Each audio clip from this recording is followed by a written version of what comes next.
कि ये जो सारे कश्मीरी हैं दिल से पाकिस्तानी हैं, ये तो साहब हिंदुस्तान ने उन पे कब्जा किया हुआ है। झूठ। आज जो हुआ है सबसे बड़ी तबाही तो उन पे आई है। उनका टूरिज्म खत्म हो गया कई वर्षों से, जो उनकी रोजी रोटी है।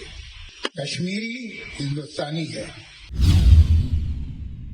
आपको हर फिल्म के रनिंग टाइटल में इस पूरे देश का रिप्रेजेंटेटिव मिल जाएगा। ये एक मिनी इंडिया, मिनी भारत है।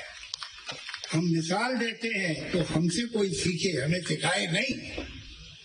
हमें मालूम है कैसे रहना है।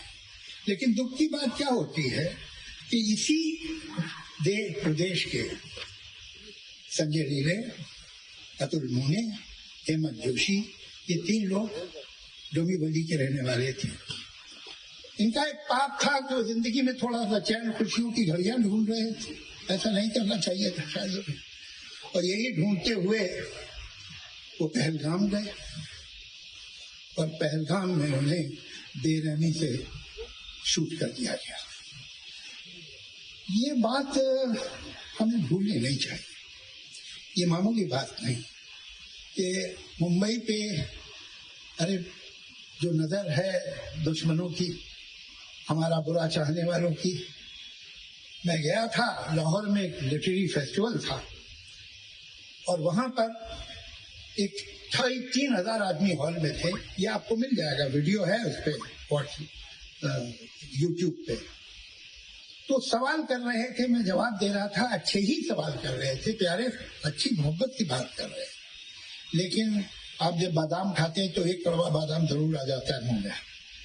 तो एक मैडम खड़ी हुई और उन्होंने मुझसे कहा कि देखिए, आप लोग इंडियन पता नहीं हमारे बारे में क्या समझते हैं।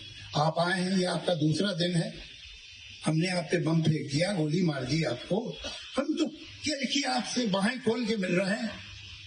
हम तो हमेशा मिलते हैं, आप लोग को पता नहीं क्या प्रॉब्लम है। आप हमें क्या समझते हैं कि हम टेररिस्ट हैं, हम ये हैं। तो मैंने कहा मैडम वो है, जरूर देखिएगा, ऐसे यूट्यूब पे है। ये इस बात का जवाब मैं तकल्लुफ से नहीं दूंगा, मैं खुल के बात करूंगा। मैं मुंबई का रहने वाला हूं। मैंने अपने शहर को जलते देखा है। तो वो जो आए थे जलाने, वो स्वीडन या इजिप्ट से तो नहीं आए थे। और वो आज भी खुले आम आपके शहर में घूम रहे। आप बड़ी खुली बाहें मिलते हैं।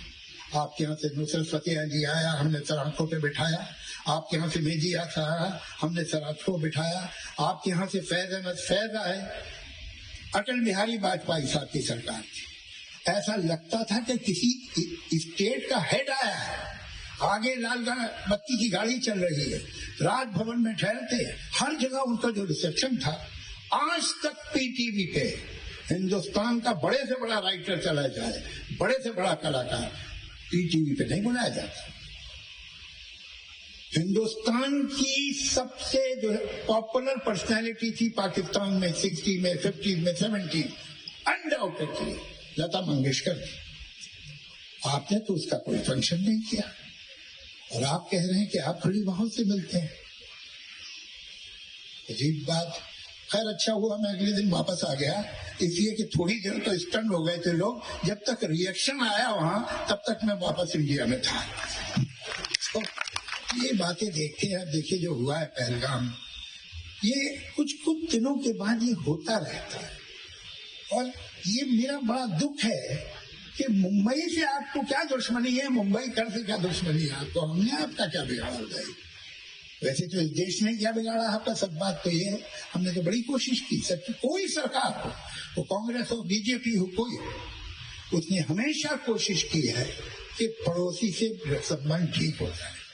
अटल जी गए थे, मैं भी था उस बस में, तो उस जगह गए थे जिसको कहते हैं निशाने पाकिस्तान, जो उन्होंने जहां अनाउंस किया था कि हमें पाकिस्तान चाहिए, और अटल जी वहां गए and he give his respect to that place. अब इससे ज्यादा क्या करते भाई। ये अलग बात है कि जब वो वापस आ गए तो अगले दिन उस जगह को धोया गया कि यहाँ अटल बिहारी वाजपेयी आया था। उसी के कुछ दिनों बाद हम तो दोस्ती के लिए गए थे ना, बहुत अच्छा बोले थे वहां। करगिल हुआ।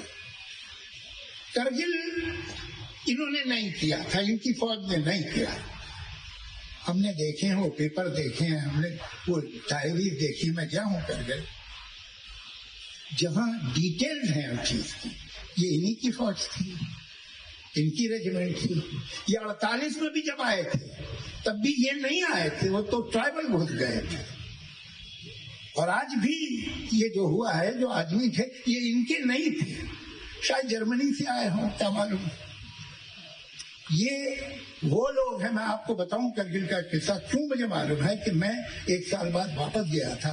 वो बटालिक हो, द्रवास हो, हर जगह मैं रेजिमेंट के साथ 3-3, 4-4 दिन रहा और उसी के बाद मैंने लक्ष्य पिक्चर लिखी थी। तो मुझे उस वक्त के जो एडजुटेंट थे उन्होंने बताया कि हमने जो ये लोग यहाँ मर गए थे, तो आर्मी ने कहा ये तो हमारे आदमी ने, हम नहीं जानते कौन, पाकिस्तानी आर्मी। तो इन्होंने मौलवी बुलाया फौज ने और कहा कि प्रॉपर तरीके से जैसे एक मुसलमान को बेरी करते हैं वैसे करिए, पूरी इज्जत के साथ। और वो एल्बम उन चेहरों की लेके गए एडजुटेंट, जब मुलाकात हुई पाकिस्तानी एडजुटेंट से अक्रॉस नो मैन लैंड पे, तो उसने लेने से इनकार कर दिया। कहा कि भाई ये मैं ले लूंगा तो फिर मैं ओन कर रहा हूं कि हमारे आदमी थे, मैं नहीं लूंगा। मीटिंग खत्म हो गई। फिर वो अलग से आए एडजुटेंट साहब, उनका यार वो मुझे दे दो एल्बम, उसको घर वालों को उनके खबर कर दूंगा। तुम जब अपने सिपाही को ही नहीं ओन कर सकते हो भाई, तो तुम किसे ओन करो? जो तुम्हारे लिए गलती से जान दे रहा है, तुम कहते हो ये हमारा नहीं, जब वो मर गया। तो ऐसे लोगों से क्या बात की जाए, आप ही बताइए। बड़ा दुख है। लेकिन जहां इतनी बातें की, मैं एक और बात बताऊं, तो बहुत जरूरी है सबको सुनना। पाकिस्तान का प्रोपेगेंडा, पाकिस्तान का एस्टेब्लिशमेंट, पाकिस्तान का मुल्ला, पाकिस्तान की फौज क्या कहते हैं कश्मीर के बारे में, कि ये जो सारे कश्मीरी हैं दिल से पाकिस्तानी हैं, ये तो साहब हिंदुस्तान ने उन पर कब्जा किया हुआ है। झूठ झूठ।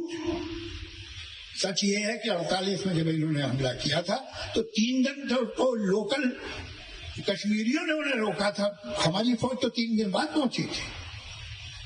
सच तो ये है कि वो हिंदुस्तान के बिना रह ही नहीं सकते। आज जो हुआ है सबसे बड़ी तबाही तो उन पे आई है, उनका टूरिज्म खत्म हो गया कई वर्षों से, जो उनकी रोजी रोटी है। कश्मीरी हिंदुस्तानी है और वो दिल से, कुछ छोड़ दीजिए पागल सब जगह मिलते हैं। 90%, 95%, 99% कश्मीरी हिंदुस्तान का वफादार है।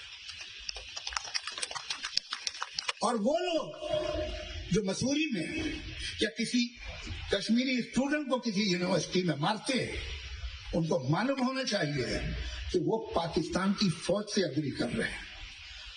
अगर इसको आप पाकिस्तानी समझ रहे हैं, जो मसूरी में नौकरी कर रहा है या साउथ की किसी यूनिवर्सिटी में पढ़ता है, तो यही तो कहता है पाकिस्तानी मुल्ला, यही तो कहता है पाकिस्तानी फौज और उसका प्रोपेगेंडा। आप उसे कंफर्म कर रहे हैं, उसे क्लब कर रहे हैं उनके साथ।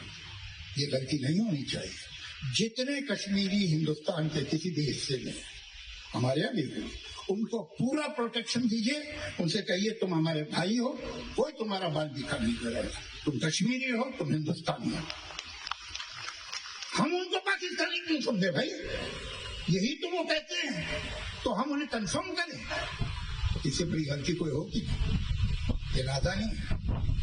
मैं रिक्वेस्ट करता हूं सरकार से, दिल्ली की सरकार, कि ये बहुत बार हो गया है, एक बार नहीं हुआ। ये आप देखिए इतिहास तो पिछले 75 बरस में हर 2-3 साल बाद ऐसा एक हंगामा होता है।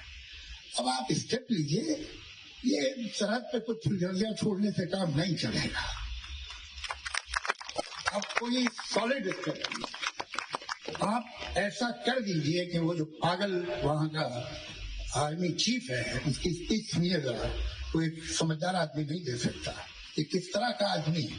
वो कहता है सही बात है, हिंदू अलग होते हैं, वो अलग कौम है, मुसलमान अलग कौम है।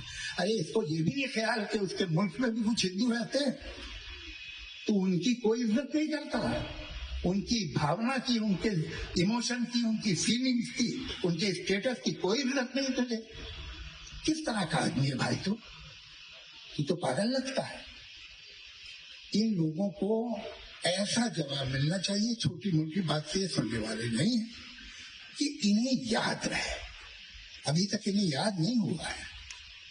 तो ये क्या होगा, ये तो अजीत पवार साहब बता सकेंगे, प्रफुल्ल भाई बता सकेंगे, भुजबल साहब बता, मैं तो जानता नहीं इतना राजनीति को, लेकिन मैं इतना जानता हूं कि अब वक्त आ गया है कि एक आर और पार की बात हो जाए।